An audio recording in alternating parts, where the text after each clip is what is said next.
Greetings, beautiful people. It's your girl. Yo, I'm back. How y'all doing out there? How's everybody doing? First, I want to say I am sorry. I'm late. I'm sorry I'm late. Listen, it seems like every single solitary time I say I'm going to do a live stream, something comes up, something happens. Okay, so let me tell y'all what just happened.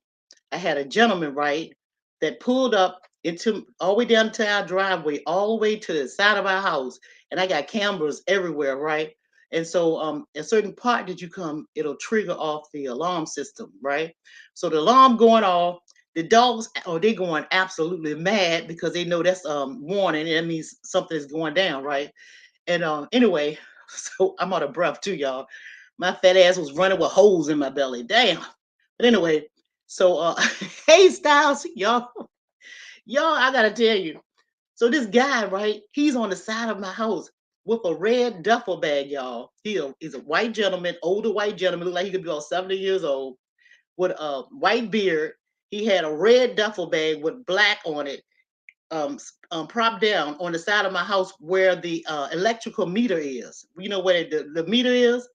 So he's over there digging into the meter of the house. He's taking the electric meter out of the socket. So when he does that, then everything shuts down. But I have a backup system and that kicked in. So more alarms going off and the internet, y'all, y'all. And here's the thing. Nobody told me that this was going to happen. They didn't tell me they would change the meters and all this. So the man had that. So here I am. I'm grabbing my rifle. It's right by the thing. So I'm grabbing my thing because I don't know. I'm here. I'm by myself in the house today, right? They monitor me though. But anyway, I'm at home by myself with the dogs, right? So I'm asking the guys, I'm telling him like, what you doing? Like, what you doing there? He look at me like I'm crazy. Like, what? Like, like you're supposed to be here. And my dogs, I mean, they're going crazy, right? I said, what are you doing here? He says, well, I'm I'm gonna have to change this meter out and put another meter in because I work for a subsidiary company. Like we have a place here called Virginia Dominion Power. That's who we power off of. So he's saying that he's a contractor for that main company, and he was supposed to come out to our area where I'm living at, and to put in at least 21 different meters, new meters in the electrical meters.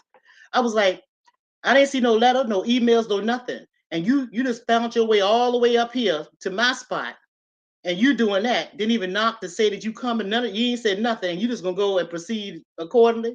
See, and that bothered me, right? That bothered me because you don't just come on nobody's property. You can get hurt like that without letting people know that you coming, especially that close. To me, it's to that too. You too close. You too close for comfort, right?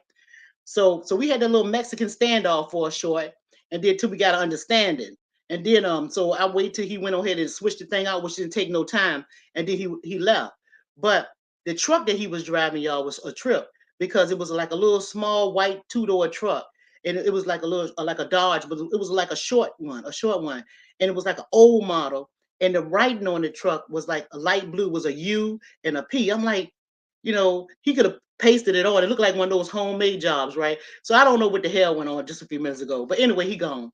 Then after that happened, my husband, he by him being away from the house, he got signal, and my kids, they have signals that something went down over here where I'm at. So the phone blowing up. My husband, he like checking, everybody blowing at the same time to make sure I'm good. I'm trying to tell them, stand down, I'm okay over here. We don't need to go to a plan B on these motherfuckers.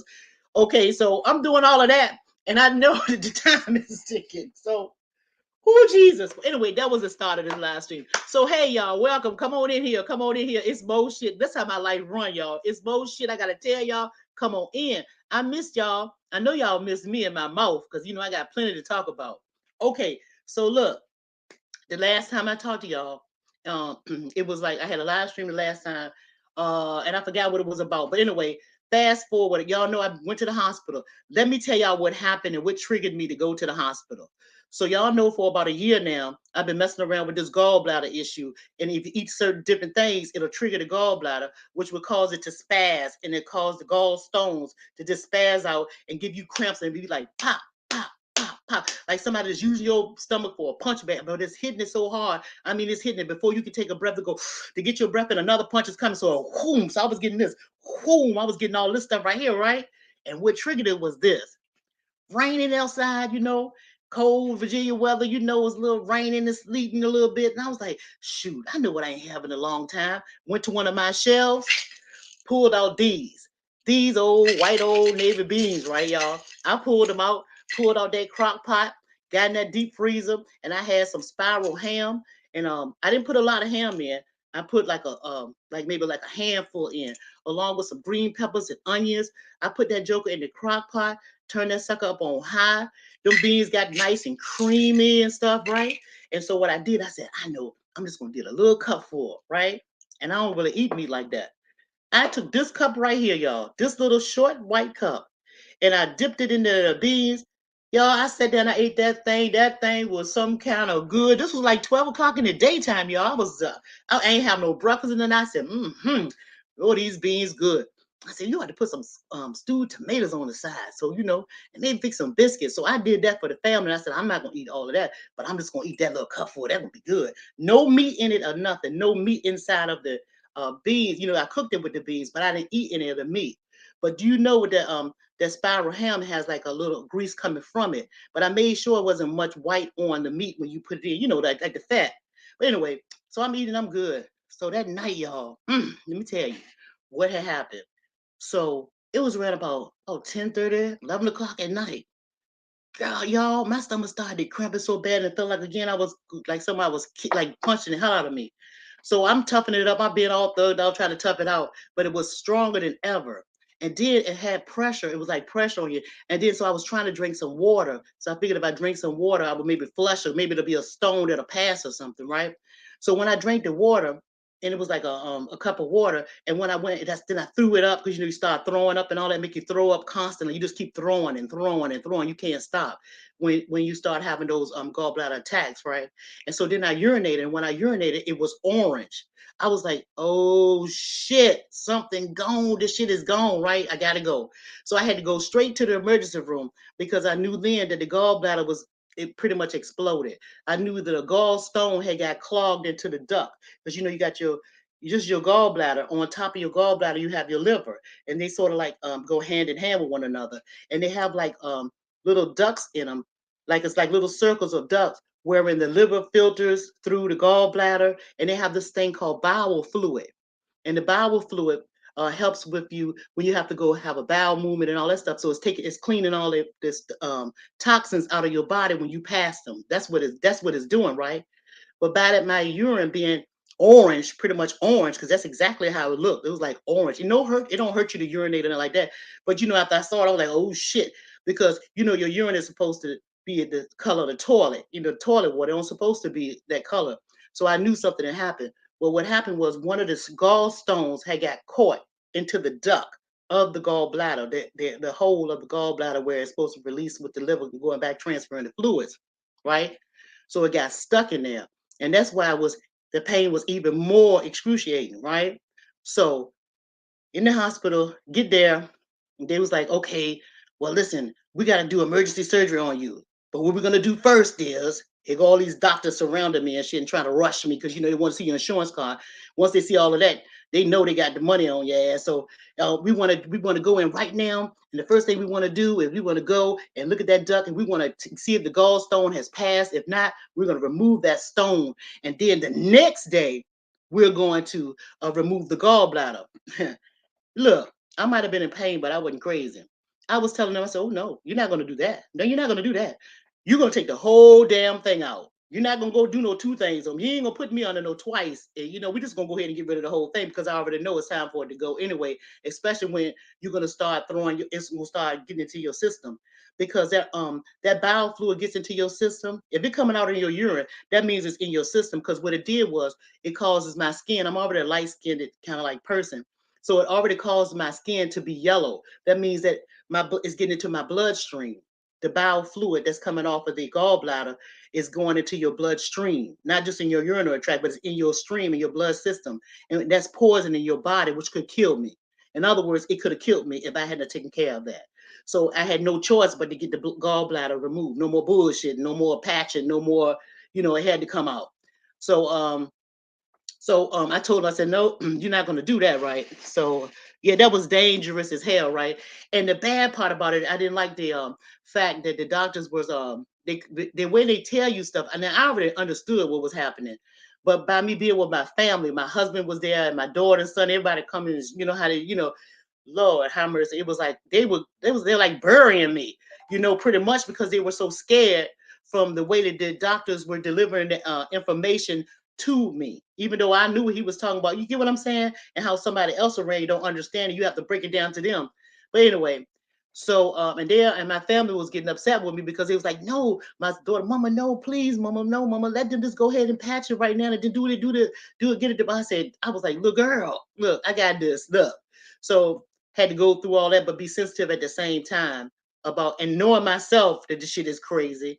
But so anyway, so okay, so that day, that evening, they put me straight on up there in the penthouse suite, all the way up there, up on the top floor, as high as you can go. I'm like, okay, let's go. They're rolling my fat ass on up there or whatever.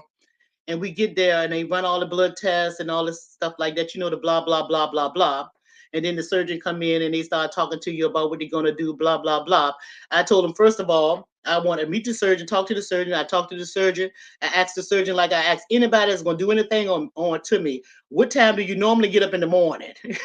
Because I wanted to be the first one to get it, the first person that you operate on in the morning. I don't want to be way down the line when you get half tired and all that. When you fresh, let me be the first. So anyway, so so anyway, I had the surgery that morning. And okay, and here's the thing, y'all.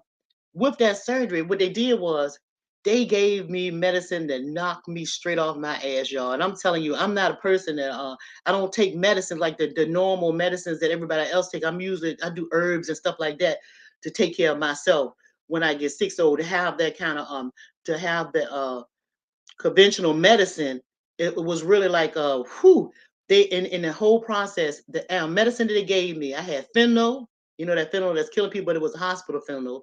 I had that kind. I had oxycontin, and they gave me morphine. Those were the three drugs that they gave me, right? And that shit had me feeling loop the lie. And then after the surgery, told me some okay, once I came to and all that, said, okay, we're gonna discharge you and we're gonna let you go. I was like, oh no, you're not. I'm staying the night. I'll go tomorrow. I'm gonna stay the night because I knew if I went home, I was still like too high, and I knew that how my family is, and I knew that it was gonna get on my nerves, and so I really kind of like stayed away from them too, and wanted to be away from them. But I also wanted to be monitored with that medication that I had because I knew that I was feeling off with how much they had gave me, and I had to get the doctor to break down the oxycontin dose because they had that joint I mean max. I had to make them break that shit down. But anyway, so but other than that, um, after that surgery, that same day after the surgery, it was like I had the surgery maybe about an hour and 45 minutes later. My stomach started cramping again, and I knew that it was gas because when you have when they're doing this any operation and stuff on your stomach, they'll put gas inside of your stomach. They'll blow it up with gas, so your stomach will extend, right? It'll go all the way out, so that they can go inside and get the organs that they need or whatever. And they have room to move around with the robots and stuff like that. So, but after the surgery, of course, your stomach gonna have to release that gas in some way. And if the gas don't come out with the stuff that they give you, like the gas X tablets or chewable tablets and stuff to help get the gases back in your stomach, they hope that you want to pass gas or belch or something like that. But the gas was trapped in my stomach, and I could feel it rolling around, just rolling and rolling, and that's just as bad as having the damn gallbladder attack.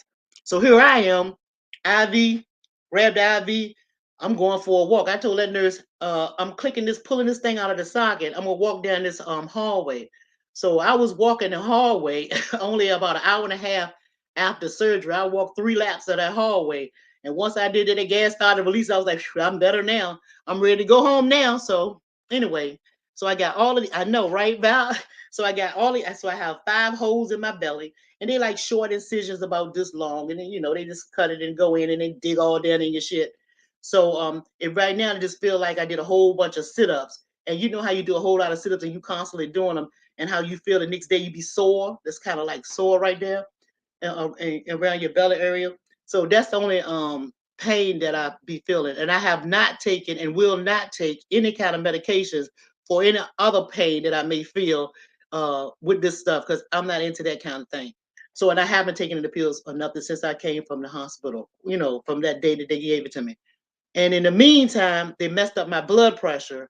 So they had to give me blood pressure medication because your organ is removed now. Your body's trying to adjust, and all the blood's trying to figure out which way to go after they do all these things to your body when they disrupt it. You see what I'm saying? So you can have problems with your blood pressure getting it back in balance because you're out of balance now because you're missing something here, right? And so I've been working with that. And today is the very first day that my blood pressure went back to normal. But I had to take that medication that they gave me for blood pressure medicine. I made them give me the lowest dose, and I made them give me the doses where you take it 3 times a day, and after a certain amount of time, like every 8 hours, okay, your blood pressure, I would take my blood pressure. And if my blood pressure was 130 and under, like 130 at the top, systolic, and 80 at the bottom, then I would not take a blood pressure pill. But if it's over 130, that's when I would take that blood pressure pill, right? So now, today, the very first day, my blood pressure is straight. Not saying it's gonna stay there, but I haven't had to take a pill today for the blood pressure. But y'all know how I feel about blood pressure medicine and all that kind of stuff. You know, you can fix yourself because y'all know I did it before when they try to do that blood pressure shit to me before, right? But anyway, so that's what's been going on with me with that part. So y'all been doing okay? So have y'all been doing okay? Oh Lord, y'all. I'm just trying to tell you. Okay, so listen. Okay, let me get to what the topic is, right? So I had to catch y'all up on what was going on. So, and yesterday y'all see me, I had to escape the house because I'm not a housey person. I like outdoors. I like to be out in the atmosphere. Like right now, it's a beautiful day here too, right? And I have all these beds I'm supposed to be with my greens and cabbages and stuff is in my garden out there. I want to get them out my beds, but I can't because they said I cannot lift 10 pounds for 6 weeks. You can't lift nothing, no nothing. You can't lift nothing. Anything under 10 pounds I can lift, which means even my dog, I can't even, one of my pooches, the white one, Sky, I can't even lift her, right? So for I can't do that because I don't want you to disrupt or interrupt anything that was going on in your healing process. Next Thursday that's coming up, I'll go for the surgeons to look at the incision, but it's okay. So that's what's going on. And but the good part about it is, y'all, I got to eat what I wanted to eat. I can eat anything I want to eat. The stuff that I have been involved in all this time with the gallbladder issue, I can eat it with no problem. And y'all remember when my gallbladder first got triggered, the first time I even realized I had gallstones is when I had that meatloaf that my mama fixed me. Y'all know I called mama, told her I want her to fix me a meatloaf, and she came over one of those little meatloaf. Y'all had me a meatloaf sandwich, and they have no problem. But that was only meat that I had. Okay, so now all of this, I say all of this right here to say this. What's on your plate? I say all of that to ask you what's on your plate, right? Because what I've noticed since I've been laid up in here, I noticed that you can't eat everything that everybody else eat, right? You can't do it. You cannot eat what you see everybody else eating. I don't care how good it look. You can't do it. And I see a lot of people out here trying to steal from each other, trying to eat off of their plate by talking about them behind their backs or in front of their face and saying bad things about people. All this backbiting one another, this fussing and arguing and stealing people's swag, people's terminology and language that other people are saying that sounds good on them, but then somebody else try to say what they other heard somebody else say and use it, and it just don't even sound right coming from different people. I see people copycatting off of each other. You know what I'm saying? I see that they're not being original. They're not being themselves. I see a lot of stealing. And most of the time people steal to so-called feed their family. So I see a whole lot of y'all on here stealing from other people's plate. Y'all stealing from other people's plate. But what you don't know is danger in stealing off other people's plate. Because there's a saying that say, what you eat don't make me shit. Not true. Because if I eat what you eat, I might shit because I might be allergic to, or my body might reject the shit that you got on your plate. So I say that to say, and rather than you steal from other people's plate and take something off of theirs, find out what goes with your body. What's the perfect fit for your nutrition? What builds you up? What gives you the strength and the energy that you need to be that person that you need to be? You know, to be a upstanding citizen. A righteous person. What kind of nutrition do you eat? You stealing off other people's plate.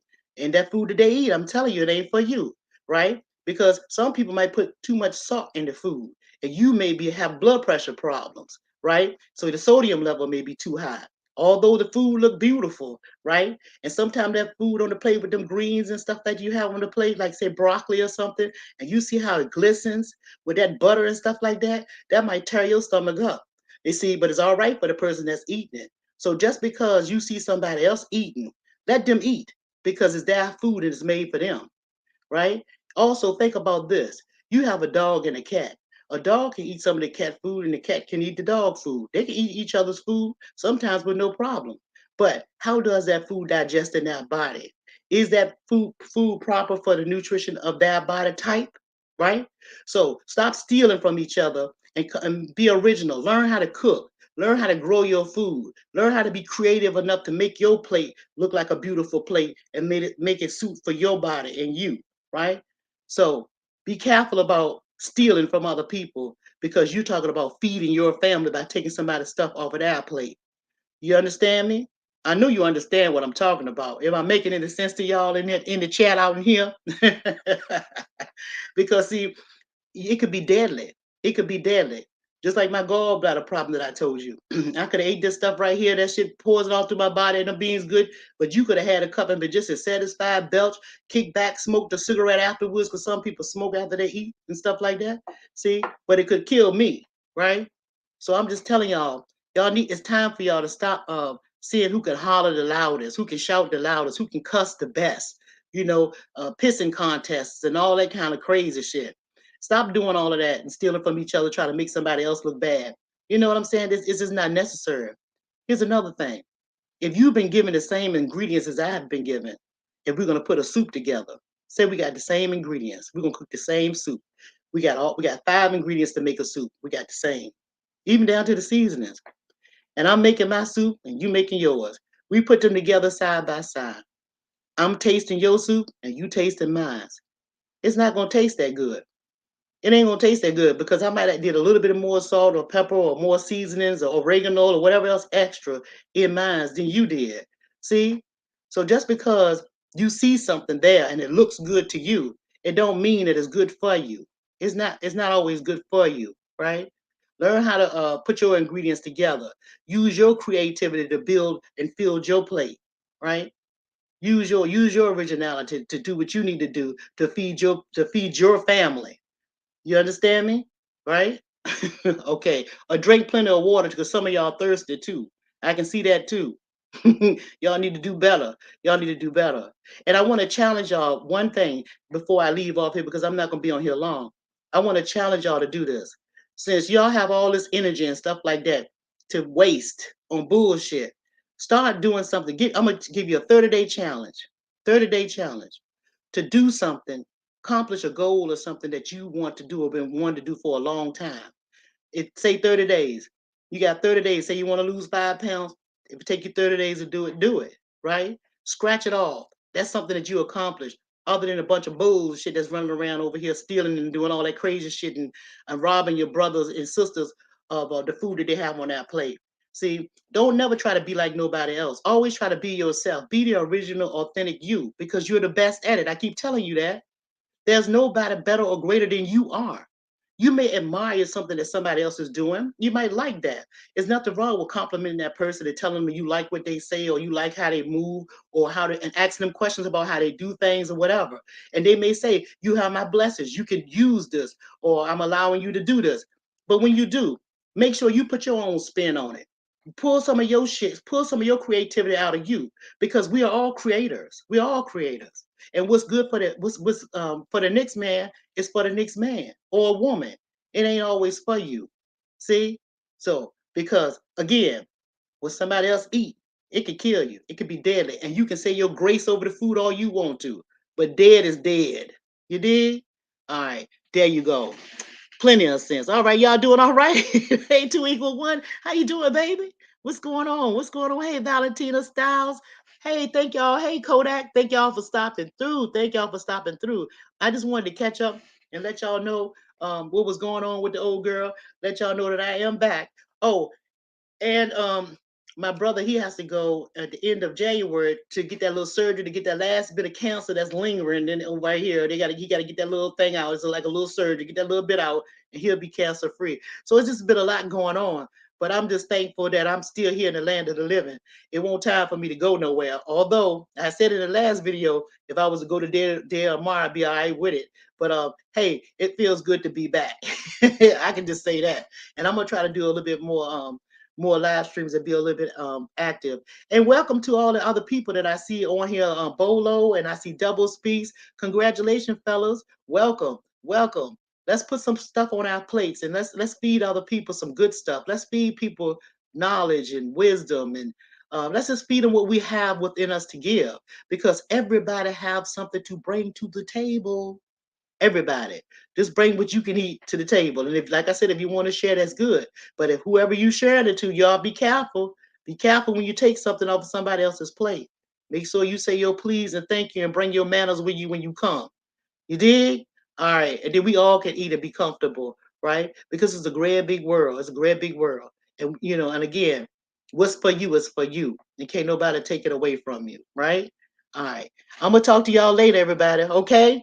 I would drop the link, but I think I've started off a little late here, and I know y'all probably have things to do. And I'm gonna come back another time where we can have a conversation with your thoughts and ask me any questions you want to. All right. Thanks for coming, everybody. Peace and bon appetit. Eat up, but be careful. Be careful. Be careful.